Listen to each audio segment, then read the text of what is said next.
Chapter 118. The Quadrant. The season for the line at length drew near, and every day when Ahab, coming from his cabin, cast his eyes aloft, the vigilant helmsman would ostentatiously handle his spokes, and the eager mariners quickly run to the braces and would stand there with all their eyes centrally fixed on the nailed doubloon, impatient for the order to point the ship as prow for the equator. In good time the order came. It was hard upon high noon, and Ahab, seated in the bows of his high-hoisted boat, was about taking his wonted daily observation of the sun to determine his latitude. Now, in that Japanese sea, the days in summer are as freshets of effulgences. That unblinkingly vivid Japanese sun seems the blazing focus of the glassy ocean's immeasurable burning glass.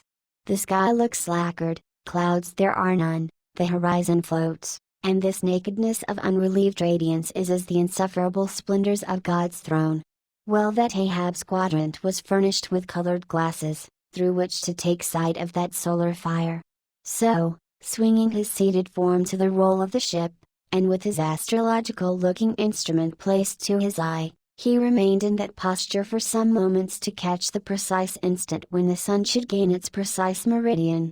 Meantime, while his whole attention was absorbed, the Parsee was kneeling beneath him on the ship's deck, and with face thrown up like Ahab's was eyeing the same sun with him, only the lids of his eyes half hooded their orbs, and his wild face was subdued to an earthly passionlessness. At length the desired observation was taken, and with his pencil upon his ivory leg, Ahab soon calculated what his latitude must be at that precise instant.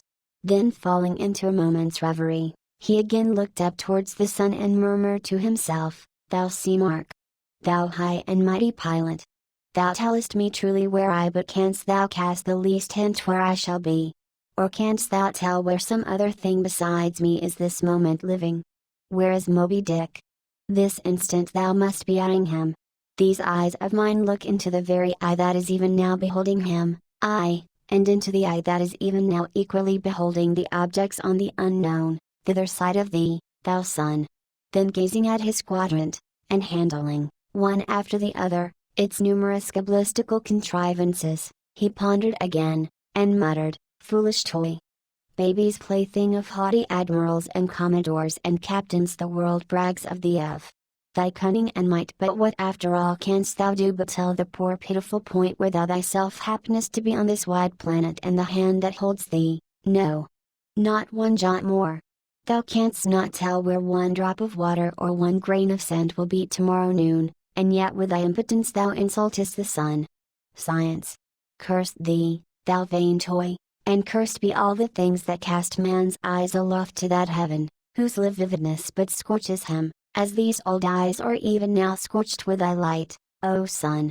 Level by nature to this earth's horizon are the glances of man's eyes, not shot from the crown of his head, as if God had meant him to gaze on his firmament.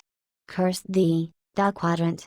Dashing it to the deck, no longer will I guide my earthly way by thee, the level ship's compass, and the level dead reckoning, by log and by line, thee shall conduct me, and show me my place on the sea.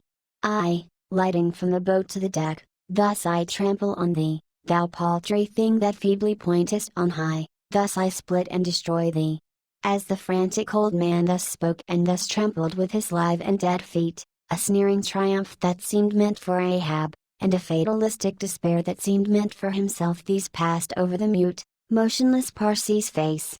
Unobserved he rose and glided away, while, awestruck by the aspect of their commander, the seamen clustered together on the forecastle, till Ahab, troubledly pacing the deck, shouted out to the braces, "Up helm! Square inch!" In an instant the yards swung round, and as the ship half-wheeled upon her heel, her three firm-seated graceful masts directly poised upon her long, ribbed hull, seemed as the three Horita pirouetting on one sufficient steed. Standing between the knightheads, Starbuck watched the Pequod's tumultuous way, and Ahab's also, as he went lurching along the deck. I have sat before the dense coal fire and watched it all aglow, full of its tormented flaming life, and I have seen it wane at last, down, down, to dumbest dust. Old man of oceans! Of all this fiery life of thine, what will at length remain but one little heap of ashes?